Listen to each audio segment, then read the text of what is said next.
اعوذ باللہ من الشیطان الرجیم بسم اللہ الرحمن الرحیم السلام علیکم۔ ہجرت کے چھٹے سال کے بالکل آخر میں رسول اللہ صلی اللہ علیہ وآلہ وسلم نے دنیا بھر کے بڑے بڑے بادشاہوں کے نام خطوط ارسال فرمائے، جس میں اس بادشاہ اور اس کی قوم کو اسلام قبول کرنے کی دعوت دی گئی۔ اس میں کہا گیا کہ اسلام لے آؤ، سلامتی میں رہو گے اور دوہرے اجر کے مستحق قرار دیے جاؤ گے، ورنہ دوسری صورت میں تمہاری قوم کے اسلام قبول نہ کرنے کا گناہ تمہارے اوپر بھی ہوگا۔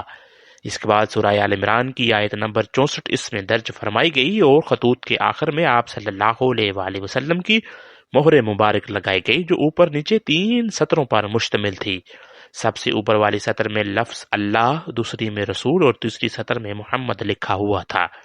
ناظرین، یہ خط جامعیت اور اختصار کے حسین امتزاج کے عظیم الشان شاہکار ہے۔ تمام بادشاہوں کو بھیجے جانے والے خط کا مضمون تقریباً ایک ہی ہے۔ آپ صلی اللہ علیہ وآلہ وسلم نے 7 ہجری کے ابتدائی دنوں میں ایک خط شاہ مصر و سکندریہ کو لکھا، جس کا نام جرج بن متی قبطی تھا۔ اس کا لقب مقوقس تھا۔ حضرت حاتب بن ابی بلتع رضی اللہ تعالی عنہ کو ان کے پاس بھیجا گیا۔ آپ صلی اللہ علیہ وآلہ وسلم کا نامہ مبارک لے کر حضرت حاتب رضی اللہ تعالی عنہ شاہ مقوقس کے دربار میں پہنچے اور متانت کے ساتھ ان کو جا کر کہا، اے شاہ مقوقس، آپ سے پہلے اس ملک میں ایک شخص گزرا ہے جو اپنے آپ کو رب اعلیٰ سمجھتا تھا۔ اللہ تعالیٰ نے اسے نشان عبرت بنا دیا، لہٰذا دوسرے سے عبرت حاصل کرو، ایسا نہ ہو کہ دوسرے تم سے عبرت حاصل کرے۔ اس موقع پر مقوقس اور سفیر رسول صلی اللہ علیہ وآلہ وسلم حضرت حاتب رضی اللہ تعالی عنہ کے درمیان مکالمہ ہوا، جو حاضر خدمت ہے۔ مقوقس کہنے لگا، مجھے محمد کے بارے میں بتائیے، کیا وہ اللہ کے نبی ہیں؟ حاتب رضی اللہ تعالیٰ عنہ فرمانے لگے، وہ نبی ہی نہیں بلکہ اللہ کے رسول بھی ہیں۔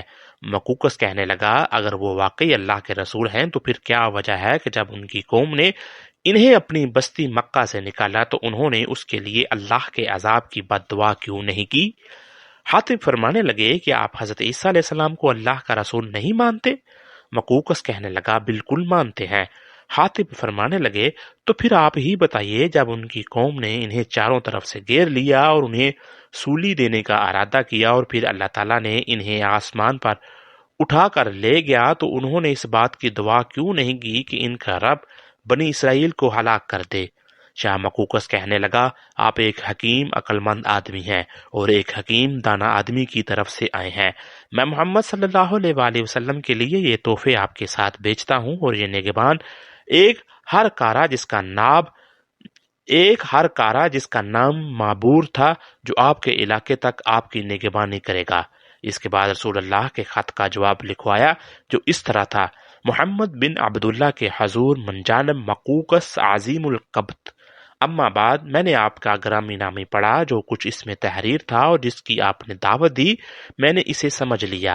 میں جانتا ہوں ایک نبی آنے والا تھا، لیکن میرا خیال تھا کہ اس کا ظہور ملک شام سے ہوگا۔ بہرحال، میں نے آپ کے قاصد کی عزت کی ہے۔ میں آپ کی طرف 2 کنیزیں ماریا اور سرین کو بیچتا ہوں، جو قبط میں عظیم المراتب ہے۔ کچھ لباس اور تحائف بھی پیش خدمت کرتا ہوں اور خچر بھی آپ کی سواری کے لیے روانہ کر رہا ہوں۔ آپ پر سلامتی ہو۔ خط کے ہمراہ چند تحائف بھی آپ صلی اللہ علیہ وآلہ وسلم کی خدمت میں بھیجے گئے، جن میں 2 کنیزیں حضرت ماریہ قبطیہ اور ان کی بہن حضرت سرین رضی اللہ تعالی عنہا بھی تھیں۔ ناظرین، اس کے علاوہ ایک اونٹ، ایک سفید رنگ کا خچر، ایک نیزہ، قیمتی لباس، قیمتی خلط اور 1000 مسکال سونا شامل تھا۔ بعض روایات میں یہ بھی ملتا ہے کہ شاہ مقوقس نے ایک طبیب بھی ساتھ بھیجا، جسے آپ صلی اللہ علیہ وآلہ وسلم نے یہ کہہ کر واپس بھیج دیا کہ ہم لوگ سخت بھوک کے وقت کھانا کھاتے ہیں اور ابھی بھوک باقی ہوتی ہے، ہم کھانے سے ہاتھ اٹھا لیتے ہیں۔ حضرت حاتب رضی اللہ تعالی عنہ کو شاہ مقوقس نے تحفے میں 100 مسکال سونا اور 5 قیمتی لباس دیے۔ دوسرے دن 4 افراد، حضرت حاتب بن ابی بلتع، حضرت ماریہ قبطیہ، حضرت سرین اور معبور پر مشتمل چھوٹا سا قافلہ اونٹ، خچر اور دیگر سامان کے ہمراہ مصر سے مدینہ کی طرف روانہ ہوا۔ دوران سفر حضرت حاتب نے ان کے سامنے اسلام کی حقانیت بیان کرتے آپ صلی اللہ علیہ وآلہ وسلم کے بارے میں بتاتے تھے۔ بالخصوص دونوں خواتین بڑے غور سے باتیں سنتی تھی۔ اگر کسی مقام پر کوئی بات سمجھنے میں دشواری محسوس کرتی تو استفسار کر لیتی۔ وہ سمجھ گئی تھیں کہ دین اسلام ہی وہ دین ہے جو حق ہے اور اللہ تعالیٰ کا پسندیدہ دین ہے۔ آخرکار کئی دنوں کی طویل مسافت کے بعد یہ چھوٹا سا قافلہ مدینہ میں داخل ہوا۔ حضرت حاتب رضی اللہ تعالی عنہ، حضرت ماریہ اور حضرت سرین رضی اللہ تعالی عنہا کو لے کر سیدھے حضرت ام سلیم بنت ملحان رضی اللہ تعالی عنہا کے گھر تشریف لے گئے اور اس کے بعد رسول اللہ صلی اللہ علیہ وآلہ وسلم کے دربار میں حاضر ہو کر سلام عرض کیا اور شاہ مقوقس کا خط نکال کر پیش خدمت کیا۔ حضرت ماریہ قبطیہ رضی اللہ تعالی عنہا کو حضرت عائشہ رضی اللہ تعالی عنہا کے پڑوس میں حضرت حارثہ بن نعمان رضی اللہ تعالی عنہ کے مکان میں ٹھہرایا گیا۔ اگرچہ آپ کنیز تھیں لیکن اس کے باوجود آپ رضی اللہ تعالی عنہا کو دیگر ازواج مطہرات رضی اللہ تعالی عنہا کی طرح پردے میں رہنے کا حکم دیا گیا۔ نبی کریم نے دونوں بہنوں کو ایک ساتھ اپنی غلامی میں جمع کرنا پسند نہ فرمایا اور ان دونوں میں سے کسی ایک کے انتخاب کے لیے بارگاہ الہی میں دعا کی، اے اللہ اپنے نبی کے لیے ایک کو منتخب فرما۔ چنانچہ حضرت ماریہ قبطیہ رضی اللہ تعالی عنہا کو اللہ پاک نے اپنے حبیب کے لیے یوں منتخب فرمایا کہ جب آپ صلی اللہ علیہ وآلہ وسلم نے دونوں کنیزوں پر اسلام پیش فرمایا تو حضرت ماریہ نے فوراً اسلام قبول کر لیا، جبکہ آپ کی بہن حضرت سرین نے کچھ دیر بعد اسلام قبول کی۔ حضرت سرین رضی اللہ تعالی عنہا کو آپ نبی کریم صلی اللہ علیہ وآلہ وسلم نے حضرت حسان بن ثابت رضی اللہ تعالی عنہ کو حبا کر دیا، جن سے حضرت عبد الرحمن بن حسان رضی اللہ تعالی عنہ پیدا ہوئے۔ نبی کریم حضرت ماریہ رضی اللہ تعالی عنہ کو بہت پسند فرماتے، آپ رضی اللہ تعالی عنہ پر کرم نوازی فرماتے ہوئے علیحدہ مکان عطا فرمایا۔ آپ نبی کریم نے مختلف اوقات میں آپ رضی اللہ تعالی عنہ کے پاس تشریف لے جایا کرتے۔ اس وقت ان کی عمر 20 سال کی تھی۔ کچھ عرصہ بعد حضرت ماریہ رضی اللہ تعالی عنہ امید سے ہو گئی۔ آپ رضی اللہ تعالی عنہ کی دیکھ بھال کے لیے حضرت ابو رافع رضی اللہ تعالی عنہ کی اہلیہ حضرت سلمہ رضی اللہ تعالی عنہ کا گاہے بگاہے تشریف لاتی۔ حضرت ماریہ رضی اللہ تعالی عنہ ایک بچے کی ماں بن گئی۔ باندی جب بچے کی ماں بنے تو اسے ام ولد کہتے ہیں۔ حضرت سلمہ رضی اللہ تعالی عنہ نے اپنے خاوند کو بچے کی خوشخبری دینے کے لیے رسول اللہ صلی اللہ علیہ وآلہ وسلم کے پاس بھیجا۔